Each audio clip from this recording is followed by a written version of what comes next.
Title: Black woman CEO kicked out of her own hotel. 5 minutes later, she fired the entire staff. Did you just put your hands on me? I asked, steady but sharp, my voice slicing through the hush that fell over the hotel lobby. The security guard didn't flinch. Ma'am, I'm asking you to leave before we have to call the police. He placed a firm hand on my elbow, not violently, but with just enough force to send a clear message. I wasn't welcome here. Not today. Not dressed in this cream blazer and high heels. Not with this skin. He had no idea he was escorting the CEO out of her own building. Put yourself in my shoes. You built a multi-million-dollar empire, and now you're being kicked out of your own hotel because they don't think you belong.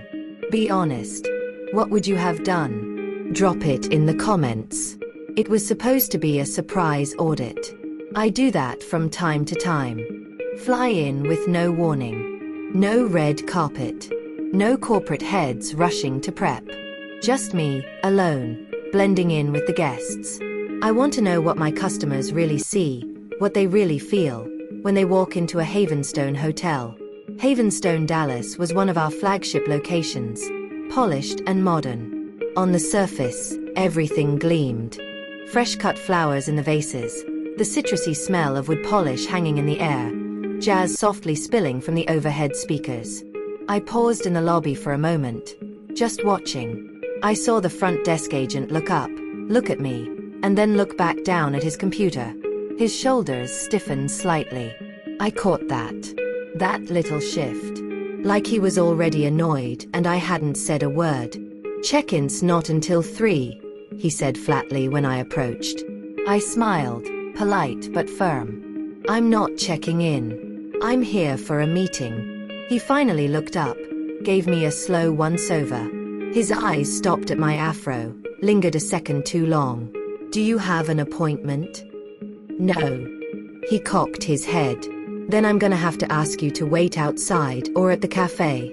This area is for registered guests. My smile didn't falter. I'm fine right here.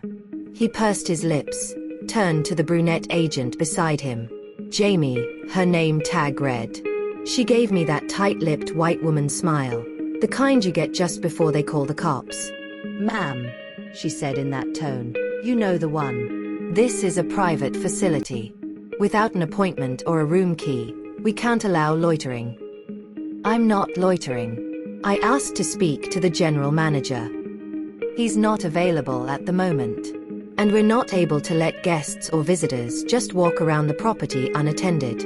It's for security. I took a breath. Then call him. I'll wait. Jamie turned without answering and picked up the phone. I watched her glance sideways at me as she whispered into the receiver. Her eyes darted toward the hallway. Security. They came in like they were handling a situation. 2 large men in navy blazers and earpieces, walking with the kind of posture that screams overcompensation. Ma'am, we're going to need you to step outside. No. You've been asked to leave the premises. You haven't even asked who I am. We were told you were disturbing the staff. I turned slightly so my voice could carry. Is standing in the lobby disturbing now? Or is it just when someone like me does it? That earned me a few stares from other guests nearby. Someone even pulled out their phone. But not one staff member stepped in to stop what was happening. When the guard reached for my elbow again, I yanked it back. Don't touch me. Then walk, please. Or we will escort you out. And they did. The sun was bright, cruel even. It bounced off the glass facade of the hotel as if mocking me. My heel caught on the step as I regained my balance. My pride burned hotter than the Dallas heat. I stood outside my own hotel, pushed out like some common intruder. A woman across the street gawked. She slowly approached, recognition flashing in her eyes. Wait, aren't you Monica James? From the Forbes cover. I nodded. Damn, this place really doesn't know who they're messing with. She was right. They had no idea. I pulled out my phone. Gerald, I snapped. Send the Dallas file to my personal email. Now. staff rosters, security logs, complaint history. Then I called my executive assistant. Initiate protocol override. I want full digital access reinstated. 5 minutes. Time to reclaim what was mine. I was 28 when I walked into my first investors meeting with Havenstone. I wore the same cream blazer. One of them asked if I was the assistant. No, I replied. I'm the founder. They laughed. Another said, hospitality's a tough space, sweetheart. Maybe start with a hair salon. I smiled through gritted teeth. Then I built my empire without them. I walked back into the lobby 5 minutes later. But this time, I didn't shrink myself.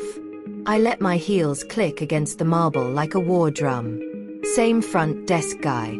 Same shocked expression. You again? I told you. I stepped behind the desk. What the hell are you doing? Jamie screeched. I tapped the staff terminal. A biometric prompt appeared. I pressed my thumb against it. Access granted. Monica James. Owner. Gasps. Jamie stuttered. Wait, what? I locked eyes with her.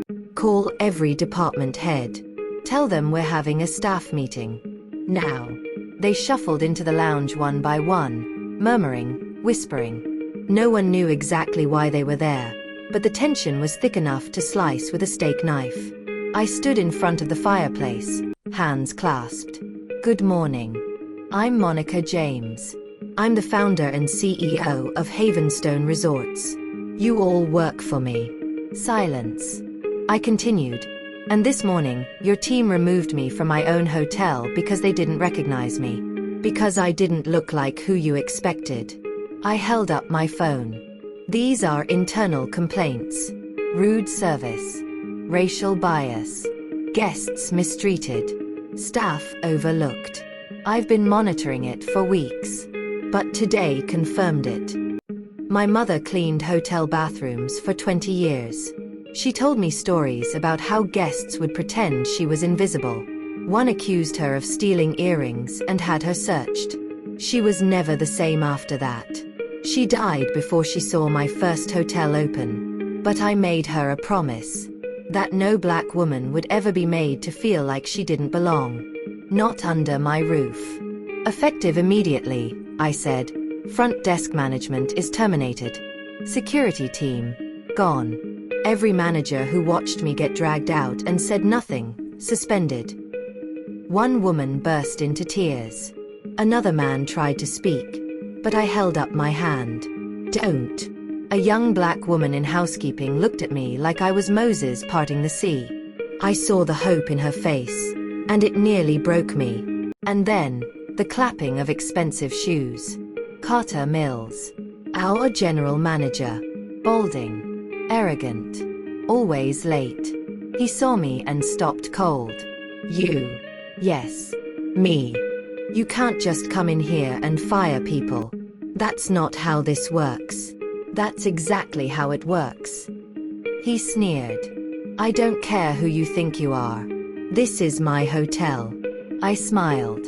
Reached into my bag. Before you say another word, I said, placing a folder on the table. Maybe take a look at these. Inside, signed audit reports, video screenshots, and his termination letter. His face went pale. Carter stared at the folder like it was ticking. His hands hovered above it, shaking slightly, and then he pulled it open. His eyes scanned the audit reports, the staff complaints, the security footage stills that showed me being physically removed from the lobby. I watched the color drain from his face, drop by drop. And then he found the termination letter, with his name printed clearly at the top. You can't do this, he stammered. I already have. I've been here 8 years. I turned this location around. I cut him off. You also fostered a culture where people are judged by the color of their skin instead of their performance. Where guests are mistreated and complaints buried. You led with arrogance, not accountability. That ends now. He raised a finger like he might keep arguing, but the room was silent. Everyone was watching. and I had no intention of repeating myself. You have 15 minutes to clear your office. Your company login has been deactivated. HR will reach out about your severance. He blinked. Once. Twice. Then he walked out, shoulders square but steps uneven. Like someone whose world had just been rewritten. I turned back to the staff. Now, I said, let's talk about how this hotel gets rebuilt. I nodded to my assistant, who walked in with a box of folders. I handed them out to every department head, acting or interim. Inside each folder, I explained, is a full breakdown of employee reviews, anonymous guest complaints, and an equity report.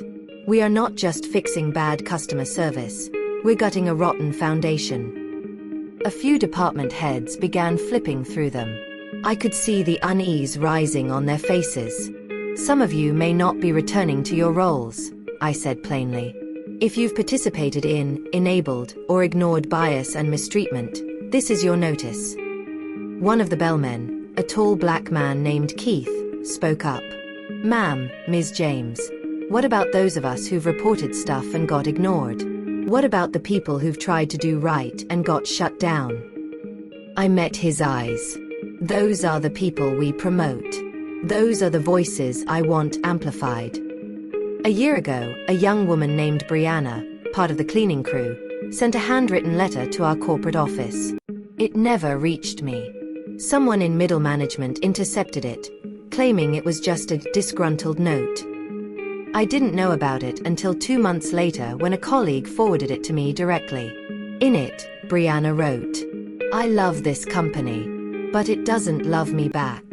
Every time I speak up about guests being disrespectful, about racist treatment from leadership, I get punished.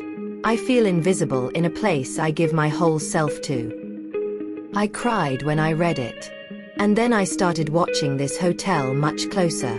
I stood at the center of the lounge with my phone in hand. One tap activated the intercom system. Good morning. Havenstone, Dallas. This is Monica James, your CEO. You may have seen what happened this morning. Some of you were involved. Some of you watched. Let me be clear. What happened today is unacceptable, and it ends today. This is a luxury space, but true luxury doesn't mean polished marble. It means dignity, respect, hospitality for all. If you have concerns, speak up. We are reopening the internal hotline. You may speak anonymously, and I will personally review each report. I ended the announcement and looked around the lounge. Some people were crying. Others clapped. A few looked terrified. But I didn't need them to love me. I needed them to respect the standard. One by one, I interviewed employees from each department. I wanted to know everything. How leadership treated them. What they'd witnessed. What changes they wanted to see. I sat with Brianna. She looked nervous, clutching a folder to her chest. I didn't think you'd actually come, she whispered. I meant what I said. I just wanted to clean rooms and take care of my daughter. I didn't want to be part of a scandal. But it's been hell. She told me about the slurs whispered behind closed doors, the evaluations docked for speaking up, the promotions that went to less qualified people, always white. I asked if she'd like to join the new Guest Experience Advisory Board. She stared at me like I offered her a key to the city. Yes, absolutely. Word travels fast. By late morning, news vans were parked outside. Apparently, a few of the guests had live-streamed the entire scene in the lobby. My phone was blowing up with reporters requesting statements. I gave them one. Outside the hotel steps, I stood before a sea of microphones. Yes, I am Monica James. I own this hotel. Yes, I was forcibly removed from it this morning by my own staff. That should tell you something. Bias doesn't hide in back alleys. It hides in boardrooms, in lobby counters, in who we choose to believe and who we dismiss. But this isn't a story about revenge. It's a story about responsibility. When I was a teenager, my dad used to say, if you build something strong enough, Don't be afraid to break it apart when it stops working. That morning, I understood what he meant. I didn't come to Dallas to play it safe. I came to light a match. By noon, I had composed and sent an internal memo to every Havenstone property worldwide. From this day forward, each hotel will undergo quarterly equity audits. Each location must establish a local employee advocacy team. No more whispers. No more unchecked harm. We cannot offer comfort to our guests if we exploit the people who serve them. The memo ended with one line. We don't just build hotels, we build dignity. I ordered lunch for the entire team. No special catering, just trays of Southern comfort food from a Black-owned spot down the road. We sat together in the employee lounge. For the first time, people actually talked. Not filtered. Not performative. Real. Brianna laughed at something Keith said about his toddler. Jamie didn't show up. No one asked where she was. Before heading to the airport, I walked the lobby one more time. It looked the same. But it felt different. The jazz still played. The flowers still bloomed. But now, the air wasn't stiff with fear. There was room to breathe. As the car pulled away, I looked back at the building. They had tried to erase me from my own story. Instead, I rewrote the ending. What would you have done if you were in my shoes? If you've ever been dismissed, disrespected, or made to feel invisible, share your story in the comments. Let's make sure the world knows. Our power doesn't come from titles. It comes from truth. Do not forget to subscribe to our channel. Thank you for watching.